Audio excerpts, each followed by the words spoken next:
Hi friends, my self Abhimanyu Samant Singar. मेरे channel teach and fire safety में आप सबका स्वागत है। तो दोस्त, हमने पहले जो वीडियो था उसमें हमने ये देखा था कि फायर क्या है, आग क्या है, उसके बारे में हमने जानकारी लिया था। वो है फायर एंड सेफ्टी का जो एक्सटिंग्विशर है, जो फायर सेफ्टी का जो एक्सटिंग्विशर है उसके बारे में हम जानेंगे। टाइप ऑफ एक्सटिंग्विशर, कितने टाइप का एक्सटिंग्विशर है और उसको उपयोग कैसा किया जाता है, तो उसके बारे में हम जानेंगे। तो आज का जो हमारा टॉपिक रहेगा वो पूरा टोटल डीसीपी यानी ड्राई केमिकल पाउडर और एबीसी के ऊपर रहेगा। तो दोस्त, आपके सामने ये एक्सटिंग्विशर रखा हुआ है। ये है CO2 एक्सटिंग्विशर, कार्बन डाइऑक्साइड का एक्सटिंग्विशर है। और ये हो गया डीसीपी और ये हो गया दोस्त एबीसी। तो दोस्त, कहने का मीन्स ये है कि हम कैसे पहचान करेंगे इनकी। हर एक एक्सटिंग्विशर का अलग अलग नोजल होता है, उसका डिस्चार्ज ट्यूब से लेके हर एक चीज़ का जो है पहचान करने का अलग तरीका है। देखिए, जैसे कि ये एबीसी टाइप है, इसका आप देख सकते हैं डिस्चार्ज ट्यूब किस तरह से है। और ये जैसे कि CO2 है, तो इसका भी आप देख सकते हैं, इसका जो डिस्चार्ज ट्यूब और इसका हॉर्न किस तरह से है। तो इस तरह से भी हम इसकी जानकारी ले सकते हैं। जो है इसको हम बोलते हैं ड्राई केमिकल पाउडर, DCP। ये जो दोस्त जो है ये ओल्ड टाइप में है, ये पुराना है, इसको DCP बोलते हैं। इसके अंदर B और C लिखा है, यानी कि ये B क्लास फायर और C क्लास फायर में आपको उपयोगी करता है। तो दोस्त, इसके अंदर जो पाउडर यूज किया जाता है वो सोडियम बाइकार्बोनेट का है। और इसके अंदर जो कार्ट्रेज रहता है वो 120 ग्राम का कार्ट्रेज रहता है, CO2 गैसेस कार्ट्रेज। तो दोस्त, अभी आज की वीडियो में हम इसके बारे में पूरा जो पार्ट्स के बारे में जानेंगे। दोस्त, ये जो है 5 kg का सिलेंडर है और ये जो बिल्डअप है ये MS से है, मतलब माइल्ड स्टील से बना हुआ है। तो इसका जो है हाइड्रोलिक प्रेशर वगैरह टेस्ट करने के बाद में इसे रिफिलिंग किया जाता है। हाइड्रोलिक जो हम प्रेशर चेक करते हैं ये बेसिकली किसी भी हम मैन्युफैक्चर, तो इसको हम 4 साल तक यूज कर सकते हैं। अगर 4 साल के बाद हम इसको यूज करना है तो इसका हमको हाइड्रोलिक टेस्टिंग करना पड़ता है। हाइड्रोलिक टेस्टिंग दोस्तों हमको करना पड़ता है, उसके बाद हम दूसरी बार इसमें रिफिलिंग कर सकते हैं। तो दोस्त, इसका जो पार्ट्स है इसको हम बोलते हैं डिस्चार्ज ट्यूब। ठीक है दोस्त, इसको हम डिस्चार्ज ट्यूब बोलते हैं। इसके बारे में कैसा उपयोग करना अभी बताता हूँ। तो बाकी ये जो है इसको बोलते हैं हम कैप असेंबली। ये उसका कैप असेंबली है, ये उसका सेफ्टी पिन है। ये देखिए सेफ्टी पिन रहता है, ये सेफ्टी पिन है, ये कैप असेंबली है। और इसके अंदर जो लगी रहती है ये है CO2 का कार्ट्रेज, क्लिक वाइज होता है ये देखिए, इसके अंदर एक पट्टी रहती है, एल्यूमिनियम की पट्टी रहती है इसके अंदर CO2 गैस कैटरेज है, ये CO2 गैस इसमें भरा हुआ है। और ये देखिए दोस्तों, कैप असेंबली मैंने बोला, कैप असेंबली में एक प्लंजर रहता है। इसको हम जैसे ये पंच करते हैं तो ये देखिए दोस्त, ये पिन निकलता है।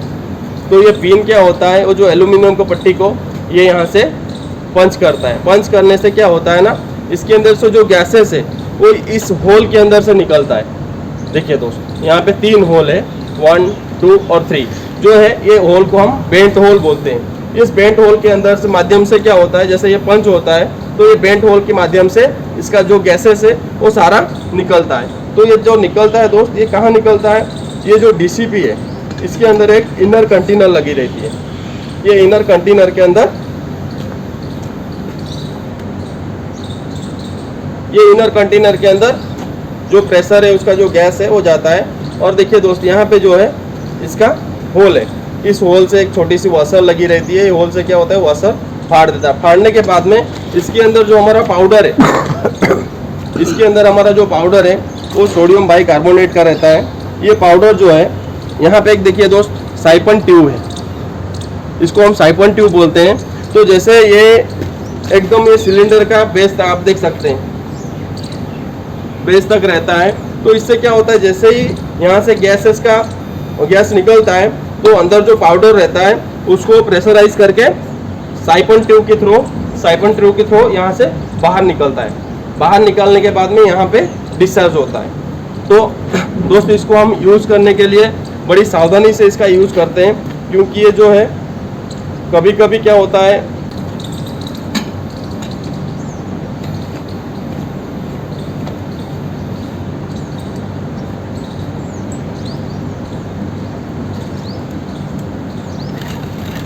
तो दोस्त ये कभी भी हमको यूज़ करना है, किसी भी तरह से कहीं पे फायर हो गया, अगर हमको इसको यूज़ करना है पहली बात तो इसको जो है उठाने का तरीका है।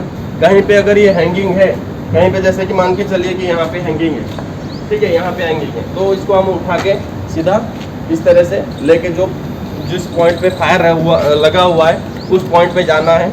और दोस्त इसको हम यूज़ करने के टाइम पे इसको काफ़ी ध्यान देना पड़ता है। ये जो एक्सटिंग्विशर है काफ़ी खतरा भी है, इससे यूज़ करने वाला उसको खतरा होता है। कभी भी एक्सटिंग्विशर यूज़ करने से पहले उससे 1 फुट अपने को पीछे खड़ा रहना पड़ता है। और जो हमारा लेफ्ट पैर है ये इस तरह से होना चाहिए। उसके बाद कभी भी डिस्चार्ज करने से पहले हमको इसका जो ट्यूब है, डिस्चार्ज ट्यूब है, होच है, डिस्चार्ज होच समझो, ट्यूब समझो, जो है इसको क्या करने का हमको पहले चेक करना, इसके अंदर कोई कीड़ा या कोई मिट्टी बिट्टी फंसा हुआ, कोई कचरा फंसा हो, वो चेक कर लेना है, साफ़ होना चाहिए। उसके बाद दोस्त इसको क्या करना है, अपने को सेफ्टी पिन को निकालना है। सेफ्टी पिन को निकालने के बाद में फिर इसको पंच करना है। पंच करने में जैसे मैंने बताया था, इसके अंदर जो CO2 कैटरेज है वो क्या होता है, उसके अंदर जो पिन है वो होल हो जाता है। होल हो जाने के बाद प्रेशर करके फिर पाउडर साइपन ट्यूब के अंदर बाहर निकलता है। फिर हमको क्या करना पड़ता है, इसको उठा लेना है। जैसे ही डिस्चार्ज चालू हो जाता है उठा लेना है, और जो जहाँ पे फायर लगा है वो फायर के ऊपर टारगेट करके साइड टू साइड करना होता है, साइड पे साइड, ठीक है। तो दोस्त अगर इसमें से मान के चलिए कभी कभी ऐसा होता है कि पाउडर निकल नहीं रहा है, हमारा रिफिलिंग हमने टाइम से किया नहीं है, हमने इसका इन्फेक्शन टाइम पे नहीं किया है, तो हो सकता है कभी कभी इसका डिस्चार्ज होता नहीं है। तो दोस्त उसके लिए भी अगर ऐसा कुछ दिक्कत आता है, आपने प्लंजिंग किया उसके बाद भी मटेरियल नहीं निकल रहा है, तो दोस्त ये देखिए, जैसे मैंने आपको बोला था कैप असेंबली में एक ये होता है बेंट होल और एक ये पुट होल।